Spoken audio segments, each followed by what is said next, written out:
नमस्कार। यूएसए ने अर्ज किया है मोदी को कि वो गाजा को फिक्स करने के लिए ट्रंप ने रिक्वेस्ट किया है मोदी जी को कि कैसे भी करके आप मुझे मेरे पीस बोर्ड में शामिल हो जाइए, मेरे इस रिक्वेस्ट को एक्सेप्ट कर लीजिए। आखिर ऐसा क्या हुआ है दोस्तों जिससे कि मोदी जी को अर्ज करना पड़ा यूएसए को? तो चलिए हम लोग इसको देखेंगे। उसके पहले एक सवाल है आपसे कि बेसिक सा सवाल है, यूनाइटेड नेशन एस्टेब्लिश कब हुआ था?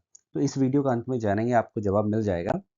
तो देखिए आज की टॉप स्टोरीज, दो स्टोरीज पे मैं कवर कर रहा हूँ। पहला है, India invited to sit on Trump's board peace for Gaza. मगर ये ट्रम्प ने सिर्फ ऐसे ही नहीं बोला है कि इसमें आप आ जाइए, बॉर्डर पीस में मैं आपको इनविटेशन दे रहा हूँ, रिक्वेस्ट कर रहा हूँ, बल्कि इसके लिए एक मोटी रकम वसूली है। मोटी रकम इतनी ज्यादा है कि आप इसको सुन करके ही हैरान हो जाएंगे। देखिए इसका जो रकम है $1 बिलियन का कहा गया है। इसमें अनेक देशों को इनविटेशन गए हैं, इसमें रशिया भी है। मगर कुछ ऐसे बातें हैं जो आप सोचने लायक है कि जर्मनी उसमें शामिल नहीं है, चाइना शामिल नहीं है। तो भाई ये पीस बोर्ड का महत्व ही क्या रह गया जब बड़े देश ही शामिल नहीं है रहेंगे। Donald Trump wants nation to pay $1 billion to stay on his peace board. क्या ये सही है या गलत है? और ये कैसा पीस बोर्ड है जो कि सिर्फ ट्रम्प ही उसको ये देख करके कर रहे हैं? और क्या कई सारे देश जो 193 कंट्रीज हैं, क्या छोटे छोटे देश $1 बिलियन पे कर पाएंगे? उनके लिए तो ये बहुत बड़ा रकम होता है। क्योंकि एक पाकिस्तान को आप ले लीजिए, उसने तो 1 बिलियन $2 बिलियन का तो लोन मांग करके रखता है वो। जब पाकिस्तान जैसा देश के पास है, इतना पैसा नहीं होता, तो कैसे दूसरे देश इसको अफोर्ड कर पाएंगे? एक तरफ वो पीस अकॉर्ड की बात करते हैं कि पीस बोर्ड की बात करते हैं, दूसरी तरफ यूएसए वर्सेस ईरान चल रहा है। वेनेजुएला के बाद यूएसए के निशाने पर भारत, चीन और ब्राजील को रखा है। 500% टैरिफ लगाने वाले बिल को ट्रंप मंजूरी देते हैं।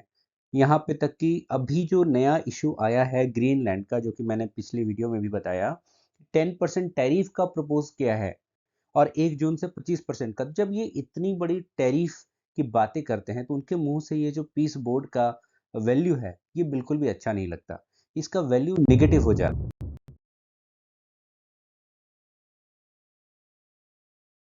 है।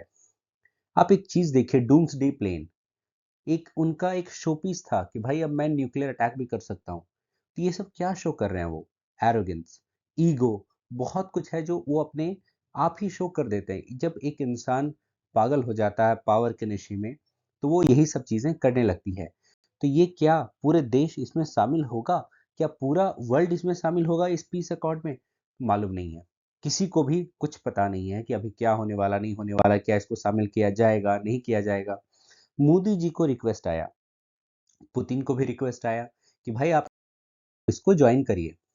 क्या ऐसा पॉसिबल है कि चलो मान लेते हैं एक पल के लिए कि अगर दोनों ज्वाइन करने के लिए रेडी भी हो जाते हैं, तो ये जो टेरिफ किंग है, जो अपने आप खुद अपने सोशल, इनका जो एक अपना सोशल मीडिया है, सोशल ट्रुथ, जहाँ पे ये पोस्ट करते हैं, इन्होंने लिखा है, it is my great honour to announce the board of peace has been formed.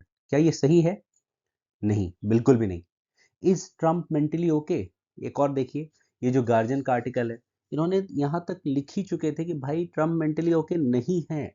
इनके जो बिहेवियर है ये अनयूजुअल है। और अभी भी इनका जो ये टर्म है, अभी 3 साल और बाकी, और तीन तीन सालों में ये क्या करके रखेंगे पता नहीं। और ये तो अभी ये युद्ध को बढ़ाने की बातें करते हैं, तो ये पीस बोर्ड की बातें कहाँ से निकल के आ गई है? तो इनका देखिए कहीं ना कहीं मेंटल स्टेबिलिटी अभी ठीक नहीं है। क्या करेंगे नहीं करेंगे, बहुत बड़ी बात होती है। पुतिन को बुलावा भेजा है कि भाई आप आ जाओ बोडो पीस में, हम गाजा के लिए हम ये सब करवाना चाह रहे हैं। क्या ये सही तरीका है? बिल्कुल भी नहीं है। अगर पुतिन को ही बुला लिया तो फिर यूरोप का वैल्यू कहाँ रह गया? यूरोप तो पूछेगा ही भाई, ये $1 बिलियन में आप क्या कर क्या रहे हो? गाजा बॉर्डर पीस में क्या इससे सारा कुछ सॉल्व हो जाएगा? 60 कंट्रीज इनवाइटेड हुए, मगर सब कुछ सॉल्व नहीं हो पाया। ठीक है दोस्तों, इसके साथ में ये जो वैल्यू मुझे बतानी थी, वो मैं बताया कि ये आखिर चल क्या रहा है अभी दुनिया में, और ये पीस अकॉर्ड कैसे शामिल किया जाएगा। तो यूनाइटेड नेशन का जो शुरुआत हुआ था वो हुआ था 24 अक्टूबर 1945 को। इसका राइट आंसर है बी। Thank you.